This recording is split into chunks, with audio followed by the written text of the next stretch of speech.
Like, they're suing me for something I didn't do. It's just the most bullshit thing, and I literally had to pay them a lot of fucking money. Netflix has just slammed Jake Paul with a massive $100 million lawsuit, and it has nothing to do with a movie contract or unpaid invoices. According to insiders, Jake abruptly walked away from what was planned to be one of the biggest boxing spectacles of the decade. Now, the fallout is spiraling. Jake Paul is scrambling as his carefully built empire starts to buckle under the weight of the controversy. The Jake Paul-Tank Davis fight has officially been canceled. It is off. It is not happening on November 14th. The Jake Paul vs. Gervonta Davis showdown set for November 14th was being billed as a historic clash. Tickets sold out within hours, pay-per-view buys were smashing early forecasts, and Netflix had invested millions to make it a worldwide mega-event. But then, without warning, Jake Paul pulled the plug, canceling the entire fight in a move that shocked fans, investors, and the boxing world alike. So that fight that was supposed to go down with Jake Paul and Gervonta Tank Davis in Miami on November 14th is not happening. It has been canceled officially, and this comes, not too long after Gervonta Tank Davis was accused of assaulting a woman. I heard that Gervonta Davis was being very difficult to work with, and Netflix was just waiting for him. He didn't just back out of a fight, he stepped directly into a legal inferno. His justification? Jake alleged that Gervonta Davis had a history of abusing women, claiming he couldn't, in good conscience, promote a man accused of violence. On the surface, it sounded noble, but the story doesn't end there. If you support this man, you support the most vile sin a man taking a moral stand in a sport built on chaos and controversy. It was perfect for headlines. The media devoured it. Fans were divided. Some praised Jake for sticking to his principles, while others dismissed it as a clever distraction. Yet, beneath all the flashy PR, something just didn't add up. Tank's team is now fighting back, and the truth, insiders say, is far darker and far simpler. Jake wasn't taking a stand for anyone, he was backing down. For the first time in his career, he was set to face a true world-class fighter. Not a former basketball player, not a retired MMA star, but a man with 26 wins and 24 knockouts. Gervonta Tank Davis is famous for ending fights quickly and brutally. This wasn't a YouTube celebrity showdown. This was a professional battlefield. he was more scared than he had ever been before a fight by facing Gervonta Davis. Jake knew exactly what he was walking into. Sources inside his camp say his bravado began to crumble weeks before fight night. The man who usually trained like a machine started showing cracks of panic. Sparring sessions were skipped, sleepless nights piled up, and strategy meetings felt less about winning and more about finding a way out. This wasn't confidence, it was fear, masked by a camera-ready smile. Lawsuit, and it's just allegations, it's not criminal, so there must be some. When the allegations against Gervonta resurfaced online, Jake spotted his perfect escape. One tweet, one public statement, and he could walk away without ever admitting fear. He framed it as taking a stand for women, but insiders say it was pure damage control, a way to protect his image while dodging a fight that could have derailed his entire boxing career. The closer the fight got, the more reality was getting to him, so he put an scapegoat plan in effect. Netflix didn't care about the headlines, they cared about the deal. The streaming giant had poured millions into production, global marketing, and sponsorships. Early projections pointed to a $120 million payday, making it one of Netflix's biggest sports events ever. Ad slots were sold, venues were booked, and a massive promotional machine was already in motion, all hinging on Jake's commitment. Then, with a single decision, he burned it all to the ground. It calls into question everything that they've done to build. That's why Netflix hit back hard. The lawsuit claims Jake Paul willfully breached his contract, inflicting massive financial damage. In plain terms, they're saying he walked away for no valid reason, and it cost them millions. If Netflix wins, Jake stands to lose more than just money. His reputation as a dependable, bankable star could be in serious jeopardy. So much time, effort, and energy, and it's like... But it's also compound. Fans aren't going easy on him either. Social media is savage, with people labeling him a fake fighter, a coward, and jokingly, the fastest runner in boxing. The man who built his brand on fearlessness is now trending for fear itself. One user summed it up: he talked all that "I'm built different" stuff, then bailed the moment a real boxer showed up. They said that they had an investigation, they looked into it, they feel comfortable moving on, and I think it was 100% the right call to move on. It is not the right look, it is not the right... Even the boxing world isn't holding back. Promoters, fighters, and commentators are openly mocking him. Many argue that this one move has erased years of Jake's efforts to be taken seriously in the sport. One insider put it bluntly: Jake wanted respect from boxing, but respect is earned in the ring, not through excuses. Gervonta Davis is an actual walking human piece of garbage. Working with him is an absolute nightmare. The unprofessionalism, the bizarre requests, the showing up hours late to shoots, the numerous arrests and related accusations and lawsuits. The wildest part? This was Jake's golden opportunity. A victory, or even a strong showing, against Gervonta Davis could have changed the game entirely. It could have silenced critics, cemented his legitimacy in boxing, and proved he wasn't just a YouTuber playing fighter. Instead, his reputation now dangles by a legal thread, and Netflix's lawyers are ready to pull it tight.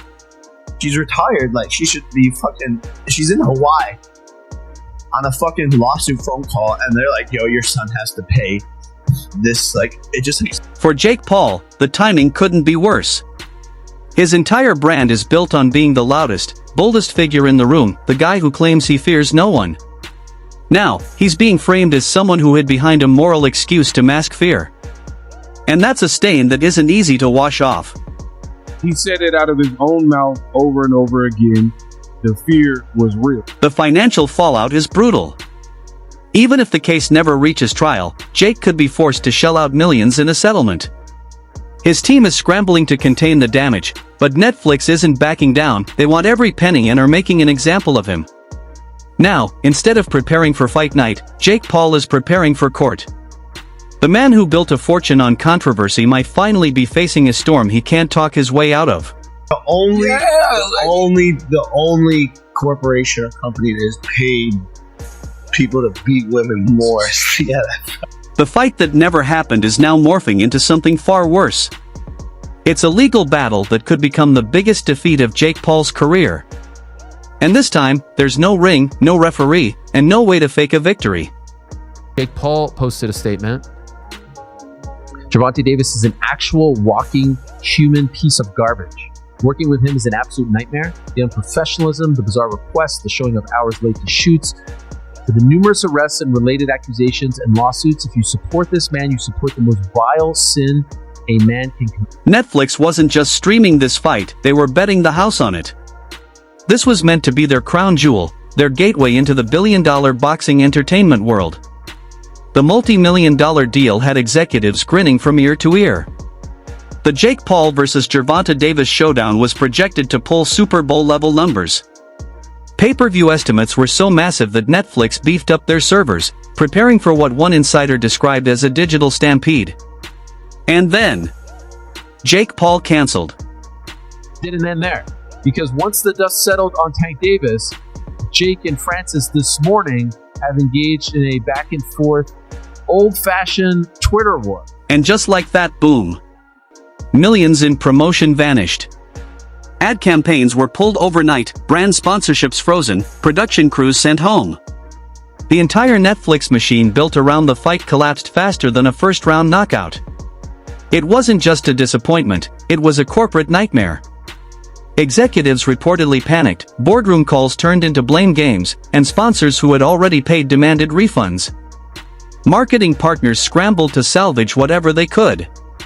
One insider described it as pure chaos, like watching a house of cards topple while the cameras keep rolling. That there is an alleged video of the incident. We were also told that, it's not just about the incident, although I'm sure that had a pretty big, that was a pretty big reason for why we got to this. For Netflix, this was never just about money, it was about credibility. They had just made their move into the sports world, and Jake Paul was their flashy golden boy, the high-risk gamble set to pay off big. Now, he'd ghosted them like a bad Tinder date. At first, Jake's team tried to play it cool, but lawyers quickly warned him, this isn't a fight you can dodge. This isn't an influencer boxing match where a comeback video can save the day. This is courtroom combat, and Netflix doesn't lose easily.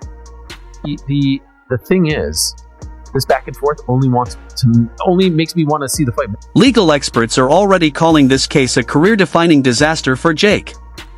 If he loses, he could be liable not just for damages, but also lost profits, potentially far more than $100 million. Sponsors might walk, brand deals could collapse, and upcoming shows or business ventures could be put on hold if the case drags on. And here's the kicker, Netflix has the receipts. Contracts, emails, timelines, all evidence showing Jake bailed at the last minute without a valid reason. Judges aren't likely to be swayed by his moral excuse, they'll see it for what it really was, a panic move that cost a corporation millions. And the fallout didn't stay in the courtroom, it erupted online. According to Team Tank, they are suggesting that this was not at the bequest of Netflix to cancel the event. Overnight, Twitter, TikTok, and Instagram became digital war zones. Jake Paul was trending, but for all the wrong reasons. Half the internet called him a sellout, the other half defended him as a man of principle. Supporters claimed he did the right thing by refusing to fight someone accused of abuse. Critics saw it as a coward's excuse dressed up as activism. It wasn't just about the fight anymore, it was about trust. Jake's brand, built on fearlessness, boldness, and unpredictability, had taken a major hit. Fans who once cheered his name now questioned whether he was ever serious about boxing or just chasing attention. The irony? The same internet that made him famous was now turning him into a punchline. His loyal following is fractured, his reputation in freefall, and brand partners are reportedly reconsidering their deals, not wanting to be caught in the fallout of the next Jake Paul meltdown. Meanwhile, Netflix is playing the long game. Their lawyers are crafting an ironclad case, aiming to make an example of him. Because in their eyes, Jake didn't just cancel a fight, he disrespected their platform, embarrassed their brand, and shattered trust with advertisers and fans alike. When these allegations and accusations came, right, Jake Paul took that and ran with it and then used it as a catalyst to stain Tank's name but not have to fight him. Now, the man who once bragged about knocking out opponents in the ring is facing the toughest fight of his life. This time, there's no referee, no cheering crowd, and no rematch clause. It's just Jake, his lawyers, and a streaming giant gunning for blood. The irony is deafening. Jake Paul built his fortune on controversy, but this time, controversy could cost him everything. Like what's previously was out there, and this was from Jake Paul's own page. And now the big question looms, what's next for Jake Paul? Can he weather this storm, or has he finally met a challenge too big to spin? That $100 million lawsuit could spiral into career-ending chaos. Will he return to boxing with a bruised ego and a lighter wallet, or vanish for a while, waiting for the dust and the court dates to settle? His fan base is divided. Some defend him, insisting he did the right thing. Others are done, convinced it was fear in disguise.